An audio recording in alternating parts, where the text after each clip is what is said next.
শুভ দুপুর বন্ধুরা। আজকে দেখো আমি কি দুপুরবেলা রান্না করেছি তোমাদের সাথে তাই শেয়ার করতে চলে এলাম। প্রথমে রয়েছে ডাল, এটা প্লেন মুসুরির ডাল করেছি। আর এতে রয়েছে লাল বরবটি, আলু আর বেগুন, পেঁয়াজ দিয়ে ভাজা, বরবটি ভাজা।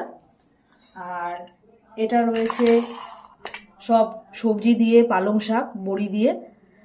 এটা খেতে খুব ভাল লাগে শীতকালে। আর এটা রয়েছে বেগুন পোড়া, বেগুনটাকে পুড়িয়ে নিয়ে আমি পেঁয়াজ, কাঁচা লঙ্কা, সর্ষের তেল আর ধনেপাতা কুচি দিয়ে মেখে নিয়েছি।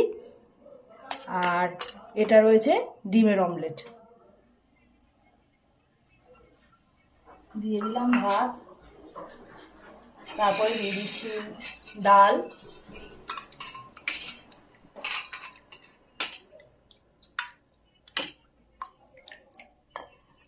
তারপরে দিয়ে দিলাম পালং শাক,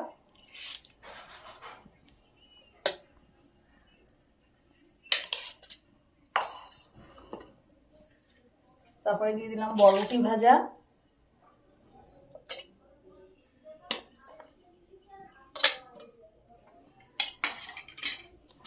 তারপরে দিয়ে দিচ্ছি বেগুন পোড়া, আর তারপরে দিয়ে দিচ্ছি ডিমের অমলেট। আর দিয়ে দিলাম লেবু আর লঙ্কা।